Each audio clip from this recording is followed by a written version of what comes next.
Jewellery Hanamkonda ప్రారంభోత్సవ offer flat 20% VA December 14 నుండి 22 వరకు. నమస్కారం, వెల్కమ్ టు ఐ డ్రీమ్. ధర్మ మార్గం విత్ విజిత కార్యక్రమానికి స్వాగతం.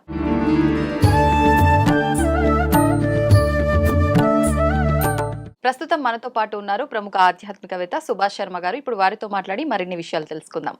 నమస్కారం గురుగారు. గురుగారు, శని భగవానుడు అనేసరికి ప్రతి ఒక్కరు కూడా చాలా భయపడుతూ ఉంటారు. కానీ శని భగవానుడు మంచి చేస్తాడు, ఇటు ఇబ్బందులు పెడతాడని అంటుంటారు. అంటే శని విషయానికి వచ్చేసరికి అష్టమ శని అని, అర్ధాష్టమ శని అని, ఏలినాటి శని అని చెప్పి 3 రకాలుగా మనకు విభజించడం జరిగింది.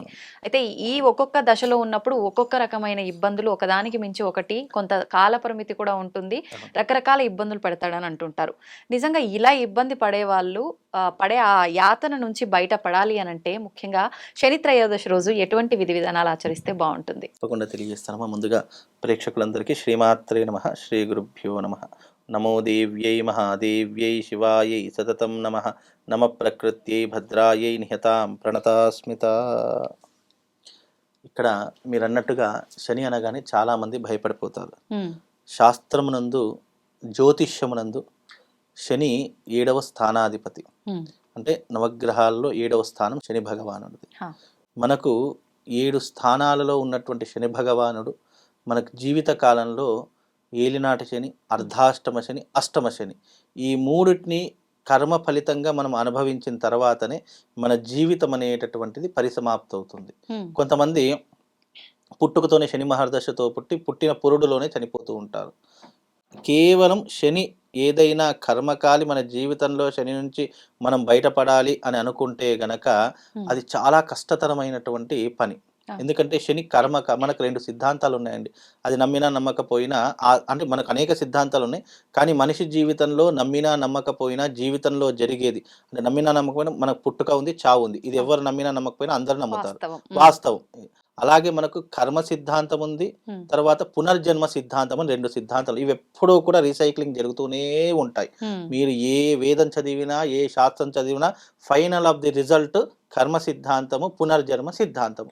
ఈ 2 సిద్ధాంతాల మీదనే మన జీవితం అంతా ఆధారపడి ఉంది. కర్మ సిద్ధాంతం ఏం చేస్తుంది అని అంటే గనక, నువ్వు చేసిన కర్మ ఈ జన్మలో తప్పించుకున్నా మళ్ళీ వచ్చే జన్మలో అది అనుభవించడానికి మళ్ళీ నువ్వు పునర్జన్మ అనుభవించక తప్పదు. అంటే కర్మ సిద్ధాంతం, పునర్జన్మ సిద్ధాంతం 2 కూడా ఒకదానికొకటి అవినాభ సంబంధం ఉంటేనే మనం జన్మలు అనేటటువంటి ఎత్తుతూ ఉంటాం. పుడతాము, చనిపోతాం, పుడతాం, చనిపోతాం. ఇదే మన రీసైక్లింగ్. ఎందుకు ఈ 2కి తేడా చెప్పాను అంటే గనక, శని భగవానుడు జాతకంలో కర్మాధిపతి. మనం చేసినటువంటి పాప పుణ్యములకు శిక్షను అనుభవించేలా చేసేటటువంటి వాడు శని భగవానుడు. ఒక జడ్జి టైప్ అన్నమాట. ఒక కోర్టులో ఒక వ్యక్తి తప్పు చేసిన తర్వాత శిక్షను ఎలాగైతే అమలు పరుస్తాడో అదే తత్వము శని భగవాను. అందుకని శిక్ష వేస్తాడు కదా, మనం పీడించుకుని తింటాడు కదా, శని భగవానుడు చెడ్డవాడు కదా అనడానికి ఆస్కారం లేదు. ఎందుకంటే శని భగవానుడు కూడా భగవంతుడితో సమానం. భగవంతుడితో ఏమాత్రం తీసిపోడు. నవగ్రహాలు కూడా అంతే. ఏ గ్రహం యొక్క ఆధిపత్యం దాని కర్తవ్యాన్ని నెరవేరుస్తుంది. ఒక పోలీసు వాడి యొక్క కర్తవ్యం ఏంటి? చట్టాన్ని రక్షించడము, ఎక్కడ గొడవలు జరగకుండా చూసుకోవడం పోలీసు యొక్క కర్తవ్యం. అలాగని చెప్పేసి పోలీసుని మనం తిడితే ఊరుకోరు కదా పోలీసులు. అలాగే ఇక్కడ కూడా శని భగవానుడు పరమేశ్వరుడు ఏం చేశాడు? నీకు ఈ బాధ్యతను అప్పచెప్తున్నాను, నీకు ఈ బాధ్యతను ఇస్తున్నాను, దీనిని సక్రమంగా. ఇప్పుడు యమధర్మరాజు యొక్క కర్తవ్యం ఏమిటి? ప్రాణాలు తీసుకుపోవడము. అంటే ప్రాణాలు తీసినంత మాత్రాన యమధర్మరాజు ఏం చెడ్డవాడు కాదు కదా. నీ ఆయుష్ ముగిసింది కాబట్టి నీ ప్రాణాలు తీసుకెళ్ళాడు. అలాగే శని భగవానుడు కూడా మనల్ని కష్టపెడుతున్నాడు, ఇబ్బందులు పెడుతున్నాడు అని అంటే మనం చేసుకున్న కర్మ కూడా అలాగే ఉంటుంది కదా. మనం చేసుకున్న పాప కర్మలు ఎవరు ఇప్పుడు ఈ 4 గోడల మధ్య నేను తప్పులు చేస్తున్నాను, ఎవరు చూడట్లేదు కదా అని చెప్పేసి నేను ఇలాగే తప్పులు చేసుకుంటూ పోతే నా పాపకర్మ పెరుగుతూ పోతుంది. దీనికి ప్రాయశ్చిత్తము ఇప్పుడు కాకపోయినా నేను బయట అడుగు పెట్టిన తర్వాతనైనా అనుభవిస్తాను. అలాగే ఆ శని భగవానుడి యొక్క కర్తవ్యం ఏంటంటే, తప్పులు చేసినటువంటి వాడికి శిక్ష వేయడం ఆయన యొక్క కర్తవ్యం. ధర్మ పరిపాలకుడు, ధర్మరక్షకుడు శని భగవానుడు జాతకంలో అని చెప్తాం. మళ్ళీ జాతకంలో కూడా శని ఎంటర్ అయ్యాడు అని అంటే మనము చాలా ఫిలాసఫీ నేర్చుకుంటాం. ఇది చాలా మందికి తెలియదు. ఒక ఫిలాసఫీ నేర్చుకుంటాము, ఒక మోటివేషన్ నేర్చుకుంటాము, ఎవరితో ఎలా ఉండాలి, ఎవరితో ఎలా ప్రవర్తించాలి అనేటటువంటి ఒక గైడెన్స్ కూడా మనకు శని దశలోనే మాత్రమే తెలుస్తుంది. ఇక ఏ దశలో కూడా మనకు అర్థం కాదు. ఎందుకంటే ఒక్కొక్క గ్రహము ఒక్కొక్క రకమైనటువంటి విధానాన్ని చూపిస్తుంది తప్ప మనకు పూర్తి అజ్ఞానాన్ని తొలగించి జ్ఞానాన్ని పెంచేటటువంటి విధం ఏదైనా ఉంది అంటే అది శని భగవానుడి యొక్క పీరియడ్లోనే అర్థమవుతుంది. ఎందుకంటే అదే టైంలో మనకు కష్టాలు వస్తాయి, అదే రకంలో బాధలు వస్తాయి, అదే టైంలో దుఃఖములు వస్తాయి, అదే టైంలో డబ్బులు పోగొట్టుకుంటాం, ఆ టైంలోనే భార్య నుంచి దూరం అయిపోతాం, ఆ టైంలోనే మిత్రులు కాస్త శత్రువులు అయిపోతారు. ఇలా ఒకటి కాదు, రెండు కాదు, అనేక రకాల కష్టాలు వస్తాయి. ఆ కష్టంలో మనతో ఉన్నవారెవరు, మనతో లేని వారెవరు, మనకు ఆ కష్ట సమయంలో మనను హెల్ప్ చేసిన వారు, సహాయపడ్డవారెవరు, మనల్ని ఆదుకున్న వారెవరు, ఇవన్నీ కూడా మనకు నెమరేస్తూ ఉంటాయి. అరే నేను నా దగ్గర డబ్బు ఉన్నప్పుడు అందరు వచ్చారు, ఇప్పుడు ఎవరు రావట్లేదా, మనం రియలైజ్ అవుతూ ఉంటాం. మనము ఎప్పుడూ కూడా మన శరీరాన్ని, మన యొక్క జ్ఞానాన్ని రియలైజ్ చేసేటటువంటి వాడు శని భగవానుడు. నిజంగా శని చేసేటటువంటి మేలు ఎవరు కూడా చేయలేరు. ఇప్పుడు ఎగ్జాంపుల్గా మనిషి బాగున్నప్పుడు అందరు వస్తారు, మంచి ఒక హోదాలో ఉన్నప్పుడు, మంచి ఒక స్టార్డమ్లో ఉన్నప్పుడు అందరు వస్తారు. అదే స్టార్డమ్ పోయింది, హోదా పోయింది, అవకాశాలు పోయి అన్నీ పోయాయి అంటే ఇట్లా చూసి కూడా చూడకుండా ఇట్లా పక్క నుంచి వెళ్ళిపోతూ ఉంటారు. అలాంటి తత్వం ఇక్కడ ఉంటుంది. ఇప్పుడు ఈ శని భగవానుడు ఒక్కసారి మన జాతకంలోంచి వెళ్ళిపోయేటప్పుడు ఎంతైతే ఇబ్బంది పెట్టాడో అంతకు మించిన మంచి చేసే వెళ్తాడని పెద్దవాళ్ళు అంటుంటారు. 100% వాస్తవం. ఎందుకు? నీకు నేను జ్ఞానాన్ని, మార్గాన్ని సూచించాను. ఎందుకు? నీకు ఎవరు మంచివాళ్ళు, ఎవరు చెడ్డవాళ్ళు అనేటటువంటి విచక్షణ జ్ఞానం ఇచ్చాను. దాంట్లో ఇప్పుడు తెలుసుకుని మళ్ళీ నిన్ను ఒక స్టార్డమ్లో ఉంచుతున్నాను, ఒక రేంజ్లో ఉంచుతున్నాను. అప్పుడు నీ యొక్క కర్తవ్యం ఏంటి అంటే నువ్వు ఏ రకమైనటువంటి జీవన విధానాన్ని ఎంచుకుంటావు అనేటటువంటిది తెలుస్తుంది. అప్పుడు రియలైజ్ అవుతాడు మనిషి.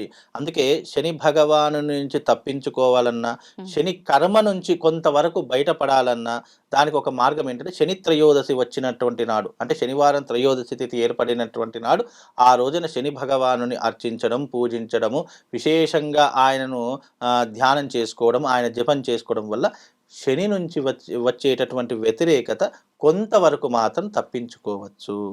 చాలా మంది నాకు క్వశ్చన్ అడుగుతారు, ఏంటి అంటే పంతులు గారు కర్మ నుంచి ఎలా తప్పించుకుంటాం అంటే అది సాధ్యపడుతుందా? నిజంగా కర్మ అనేటటువంటిది మనిషిని వెంటాడుతూనే ఉంటుంది కదా అని అంటే ఆయన అన్నటువంటి మాట వాస్తవం. కానీ కర్మ వెంటాడుతుంది. కానీ ఆ కర్మను మన నుంచి డైవర్ట్ చేయడానికి మనకు సనాతన ధర్మంలో, వేదంలో అనేక మార్గాలు భగవంతుడు సూచించాడు. ఆ సూచించినటువంటి విధంగా నువ్వు నిజంగా దాన్ని ఫాలో అయితే శని భగవానుడి యొక్క కర్మ నుంచి కూడా కొంతవరకు తప్పించుకోవచ్చు. ఎలా తప్పించుకోవచ్చు అంటే ఎగ్జాంపుల్గా చెప్తాను, ఉదాహరణకు. అంటే అందరికి అర్థం కావాలి కదా. ఇప్పుడు మనకు పంచభూతాలు ఉన్నాయి. పంచభూతాలు ఎప్పుడు మన మీద ఒక రకమైనటువంటి దృష్టి ప్రభావం చూపిస్తూనే ఉంటుంది. ఎలా? గాలి ఉంది, నీరుంది, నిప్పు ఉంది, భూమి ఉంది, ఆకాశం ఉంది. ఈ 5 పంచభూతాలు మనిషిని ఎప్పుడూ కూడా చుట్టుముడుతూనే ఉంటాయి. భూమి మీద నడుస్తాము, గాలి పీలుస్తాము, వర్షం మన మీద పడుతుంది, ఎండ మన మీద పడుతుంది. ఇలా విశ్వంలో ఉన్నటువంటి పంచభూతాలు మన మీద ఏ రకంగా అయితే ఒక కన్నేసి ఉన్నాయో పంచభూతాలని ఆపే శక్తి మన దగ్గర లేదు. ఎగ్జాంపుల్గా ఒక ఎండనో ఒక వర్షాన్నో ఆపే శక్తి మన దగ్గర ఉంది. ఎలా ఉంది?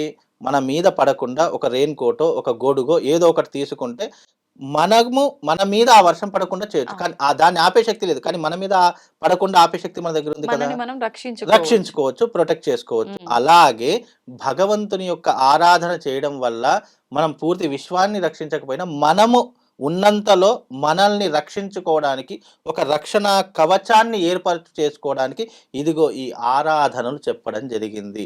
అందులోనూ శని భగవాన్ నుంచి పూర్తిగా తొలగించుకోవడానికి, ఆయన దశ వచ్చినా కూడా భయపడకుండా ఉండడానికి తిలకాష్టబలి అనేటటువంటిది శని భగవానుడికి చాలా ప్రీతికరమైనటువంటిది, ఇష్టమైనటువంటిది. ఇది వెంకటేశ్వర స్వామి దగ్గర నుంచి వరం పొందినటువంటి వాడు శని భగవానుడు.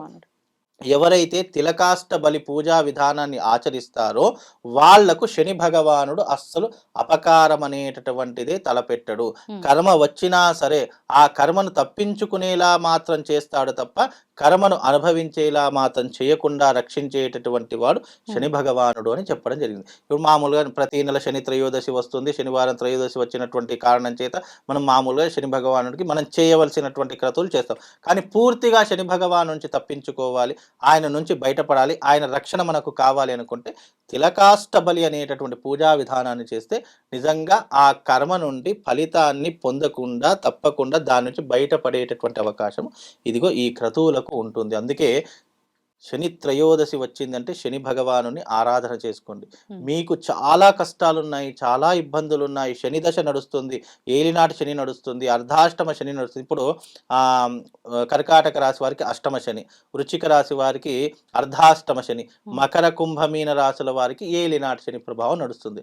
ఆ రాశుల వారు ఎవరైతే ఉన్నారో వాళ్ళు తప్పకుండా తిలకాష్టబలి చేసుకోవాలని శాస్త్రం. అలా చేసుకుంటే శని భగవానుడు నుండి కొంతవరకు ప్రొటెక్షన్ పొందవచ్చు, ఆయన నుంచి మనం రక్షణ పొందవచ్చు అని చెప్పి శాస్త్రం తెలియజేసింది. ఇప్పుడు ఈ పూజ చేసుకోలేని వాళ్ళు ఎవరికి వాళ్ళు చేసుకునే విధానం ఏదైనా ఉందా గురుగారు? ఎవరికి వాళ్ళు చేసుకోవాలి అని అనుకుంటే గనక శని త్రయోదశి వచ్చినటువంటి నాడు తప్పకుండా శనీశ్వరుని యొక్క ఆలయానికి వెళ్ళి లేదా ఆంజనేయ స్వామి ఆలయానికి వెళ్ళి అక్కడ శనీశ్వరుడికి తైలాభిషేకము, నల్ల నువ్వులు ఉంటాయి, నల్ల నువ్వులతో అభిషేకము చేసి ధూప దీప నైవేద్యాలతో వస్త్రముతో స్వామి వారిని అర్చిస్తే కొంతవరకు మేలు జరిగేటటువంటి అవకాశం ఏర్పడుతుంది. ఓకే, చాలా చక్కగా వివరించారు గురుగారు, ధన్యవాదాలు. శ్రీమాత్రే.